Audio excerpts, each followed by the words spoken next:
Hello, my name is Erica Munkwitz, and I will be presenting today on Imperial Amazons, how equestrianism in the British Empire transformed modern horse sports. With that, I'll go ahead and start sharing my slides.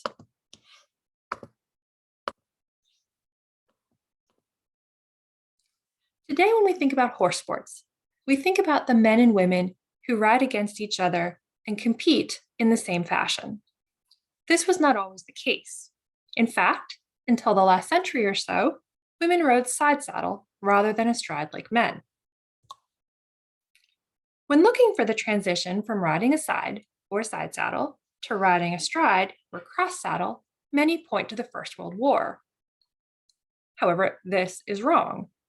Certainly, the war did encourage a shift from riding side saddle to cross saddle as part of a larger program of social and political emancipation for women. But British women were riding astride at least a decade before the war. So how can we explain this? Spoiler alert, the answer is empire. To begin, we have to start a little sideways, or side saddle. In Britain, women had ridden side saddle since the style had been introduced to England in the 1300s. You can see here an illustration from the Canterbury Tales of 1415. The prioress is clearly riding sideways. Riding side saddle indicated social status, to be able to afford such sports and to have the leisure time to partake in them. In accordance with social strictures regarding respectable femininity and chastity, a woman's legs had to be kept modestly closed and properly covered. She could not appear in public astraddle. As women joined fox hunting fields throughout the 18th and 19th centuries, the need to ride side saddle was only confirmed. Women were accepted into these activities because it was believed that riding side saddle made such ventures safe enough for women to participate, in that the pommels virtually locked a woman into place, meaning she could not fall off. In the 60 years between 1838 and 1899, there were at least 35 riding guidebooks for women published in Britain. About one every other year, many of which went into several editions, including those of Mrs. Power O'Donoghue from the center here, which went into at least 6 editions. All of these guides focused exclusively on side saddle riding for women. None mentioned that a woman might even consider riding astride on a cross saddle. But by this time, the late 19th century, women were already riding astride in Britain, and the practice was making rapid headway. This is because at the same time that women were riding in Britain, they were also traveling and settling around the British Empire. In these places, a woman's public appearance was of the greatest importance, both to enforce political stability and solidify a unified imperial ideology. One of the most significant public appearances was via sport. As historian John Mackenzie has noted, sport was an obsession in British India. More so even than in Britain, horse sport had achieved in India a prominent role as the social activity par excellence. Equestrianism was important in Britain, but options for women's participation were limited to riding or fox hunting. There were far greater opportunities in the British Empire, such as polo or pig sticking, which is exactly what it sounds like, spearing a wild boar from horseback. And these new possibilities were enthusiastically embraced by female riders. By going further and riding astride, by abandoning the traditional side saddle to ride like men, British women consciously and visually accommodated themselves into the imperial ideology. They equated themselves with the British male colonizer and leader as opposed to the native feminine colonized. Although horses in sport were integrated into other colonial spaces, such as Australia, Canada, and Africa, no location illustrates how equestrianism transformed gender, social, sporting, and sartorial ideals better than British India. First, India provided more opportunities for horse ownership than in Britain. Horses were cheaper and far more readily available, and they did not die off in terrifying numbers from diseases as in Africa. Horses were not only used for sport, but were also required for travel of almost any kind.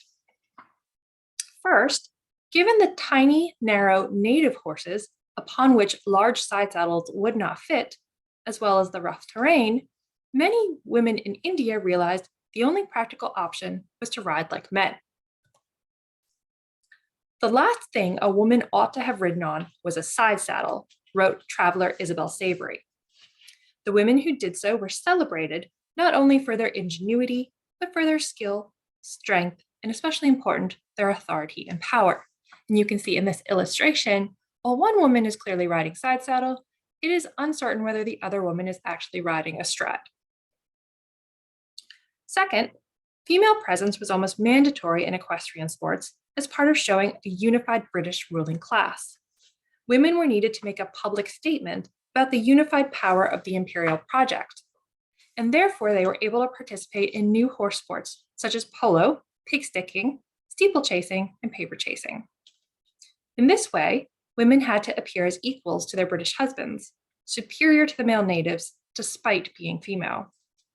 This required a horizontal reshaping of imperial power relations rather than the vertical hierarchy of the Victorian class system. Third, dress was a factor. What to wear for riding was always a major issue for women riding side saddle. First, the skirt had to fit over two protruding pommels on the saddle. And second, clothing had to withstand the rigors of physical activity and the English winter weather of rain, snow, and mud, as fox hunting occurred between November and March. Thus, riding clothes for women in Britain were typically made from heavy Melton wool cloth, as you can see here to the left. This made them unbearable in tropical heat and prone to shrinking in the first wash. Men's riding clothes were more durable, more comfortable, and cut from lighter cloth such as linen, which you can see here to the right. It was far easier for local tailors to copy riding breeches and jackets, basically pants and a coat, rather than the complicated and patented patterns of side saddle skirts. For all these reasons, many female equestrians chose to ride astride rather than aside in British India. Perhaps the greatest game changer for women, however, was a game itself, polo. Participating in this game with its special Indian heritage catalyzed sporting changes for women. And women were noted as skilled players, at least by the 1890s.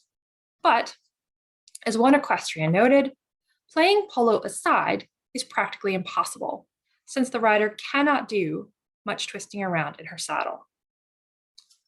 Thus, in India, many women switched to riding astride for polo.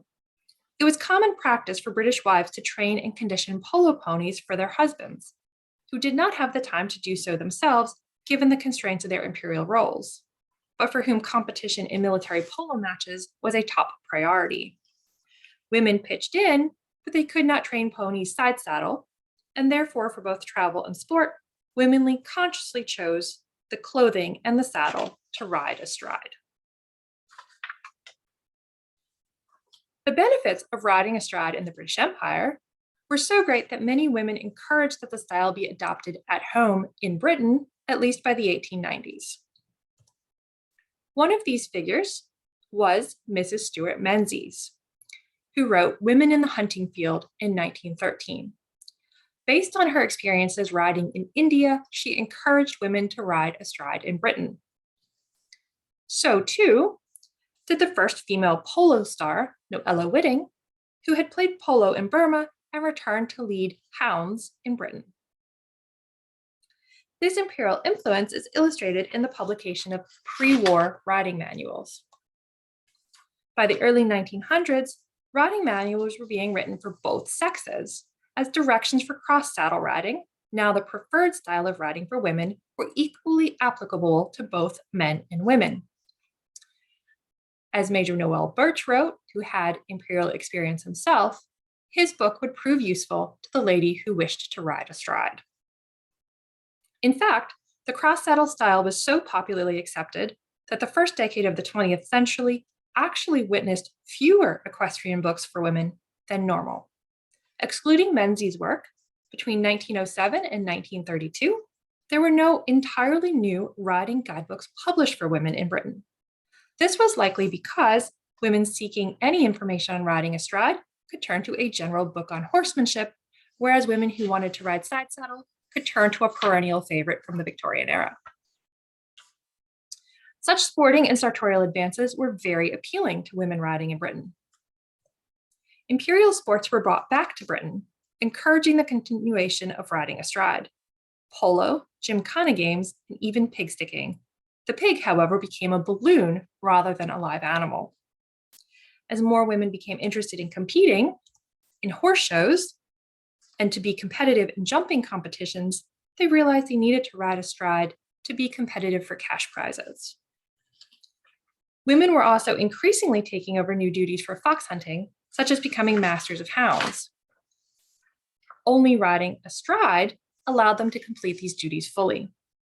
In places where hunting was conducted over difficult terrain, such as stag hunting in Exmoor, many women turned to riding astride for their own safety and comfort and that of their horse. Mrs. Hughes, master of the Nath Fowler hounds seen here, confirmed that she had switched to riding cross saddle in the early 1900s and never went back to the side saddle. Before the war, illustrations and advertisements in the latest styles of astride habits were not meant for riding around the empire, but instead for riding at home. Ross's Astride Exmoor hunting coat and skirt said it all. So it was only because the astride style of riding had become so popular in Britain before the outbreak of war in August 1914 that women were able to so greatly assist in the equestrian-related war efforts. Women might not be able to serve officially on the front lines, but they did serve in many important roles elsewhere. One such role was in training, rehabilitating, and conditioning horses for the military, as painted by Lucy Kemp Welch here. The Army's remount section had been established in 1887, and remount depots were to provide fresh, healthy, and well-trained horses, donkeys, and mules for military use. At least 1 million horses served with the British forces in the First World War, but many were injured or killed during the conflict, thus requiring recuperation or replacement. It was the Army Remount Corps' jobs to do this, and they located, trained, and recuperated over 340,000 horses during the course of the war, or more than a third of those whom served. One of the major figures involved in remount organization was Cecil Alden. To the left, the renowned sporting artist. Initially, Alden had become a remount purchasing officer, but found that there were real problems recruiting any of the few men at home to help with horses. When he tried to recruit such men, he found they knew nothing about equine care or riding. But Alden realized that he was surrounded by expert horse women, and in 1915, he began employing women at remount depots with incredibly successful results. And many other depots run solely by women quickly followed. These women were not just important for what they did, but how they did it, specifically for what they wore, as seen here. Women training remount horses for the British Army necessarily rode astride. No side saddles were allowed.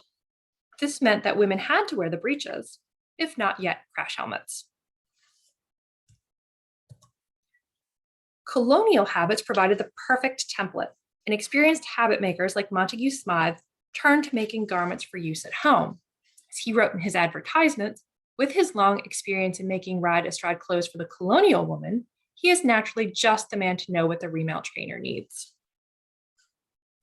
Following the war, the revival of the riding horse brought sport to a wider cross-section of the population.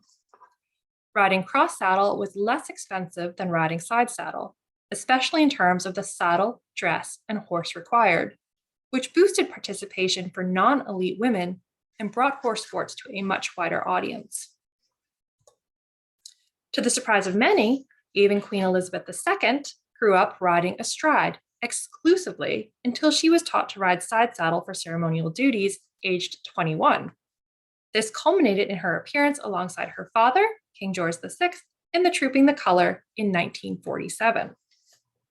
However, the same year, 1947, Pat Smythe was the first woman selected to the British show jumping team, a feat which could not have been accomplished riding side saddle. She was the first woman to ride in the Olympic show jumping event in 1956, the first year it was open to women, and she was the first to win any medal.